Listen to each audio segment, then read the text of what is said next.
girdle. Dapat naka-ano ka. Suprascapula. Suprascapula. Scapula. Scapula. Spine. Spine. Itong membrane-like daw na ano, yung glenoid border and then Glenoid border. then coracoid border. Coracoid border. Yeah. Tapos ito yung metachromium process. Metachromium process. Then acromium process. Acromium process. Then coracoid process. Coracoid process. And then glenoid cavity. Glenoid cavity. Saan Where? Wait, focus. Glenoid cavity. Ayan. The humerus. May occipital fossa nasa gitna. Ang greater tuberosity. Itong mas Greater malaki. tuberosity. Then lesser tuberosity. Lesser tuberosity. Then deltoid ridge. Deltoid ridge. Then yung buong to ang shaft. Shaft. Anong Yung buo. Coronoid fossa. Coronoid fossa. Tapos yung pinakaloob yung supratrochlear foramen. So, Ito yung trochlea. okay. Kaninang view. Ito yung olecranon fossa. Asan? Ito. Olecranon fossa. And then, ito yung supratrochlear foramen. Dito sa part na to. Supratrochlear foramen. Kasi dalawang side siya. Okay.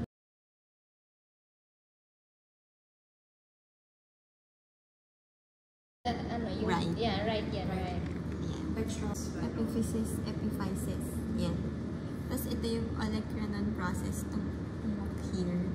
And then, ito yung sigmoid notch. Yan. Thumb niya to. So, ito yung radius. And then, ulna. Makikita dito yung radius. Then, ulna sa kabila ulit. Tapos, ito yung carpus. Itong mga bones dito. Fuse carpus. Tapos, ito ang metacarpus.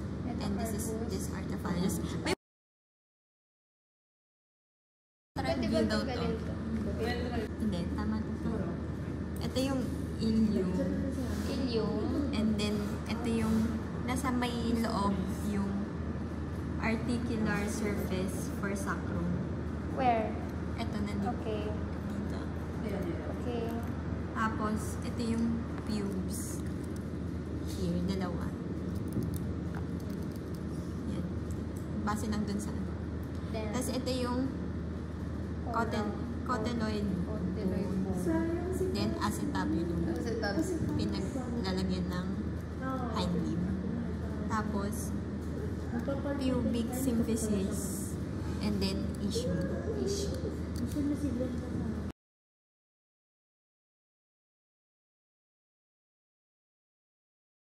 view Is the ilium. ilium. Then, facet for sacrum. Then, ayun nga, cotyloid bone. Then, acetabulum. Then, pubis. Ayan. Issue. And then, ito yun. Ischial tuberosity. So, ito yung head. Itong pagsusuotan sa acetabulum. And then, ito yung greater trochanter. Trochanter? Tapos, And then, lesser. ito yung third trochanter. Katabi ng greater trochanter. Pagkatabi ng head, lesser trochanter. Ayan, then shaft. Yan, mas kita dito sa right one, yung patellar groove. Ayan. Sa likod lang, merong condyles. Ayan, sa back, condyles. And intercondyle groove.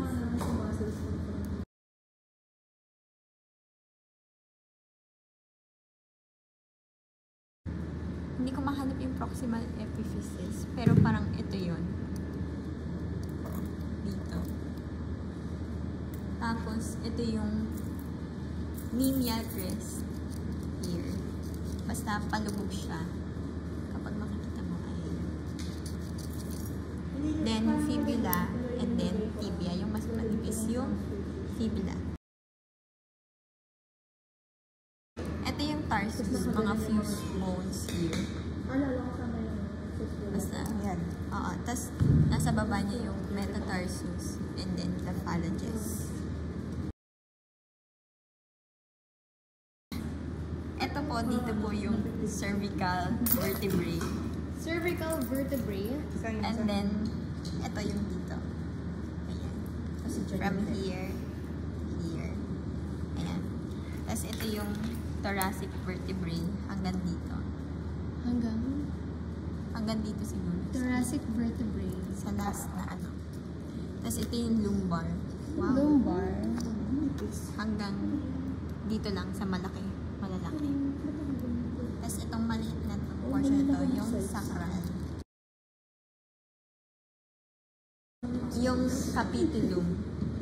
And then, tuberculum. Yung nandito sa part ito. And then, yung gitnang to, manubrium. And then, yung pinagdidikitan ng mga ribs, yung costal bone. And then, yung nasa in-between nila, yung sternebrae. And then, ito yung mga sternal ribs. Yan. Tapos, ito yung siphisternum sa gitnang baba. And then, xiphoid cartilage. Lumbar. Dito sa lateral view niya, ito yung neural spine. Nasa gitna siya actually. Pag ano, nasa gitna siya. Ayan. Tapos, ito yung mga metapophyses. Itong mga nasa lateral sides. Ito yung mga transverse process. View.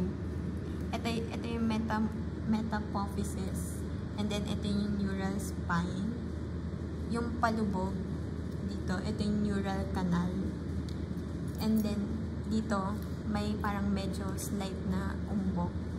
Yun yung pre-zygapophysis. And then, ito yung neural arc.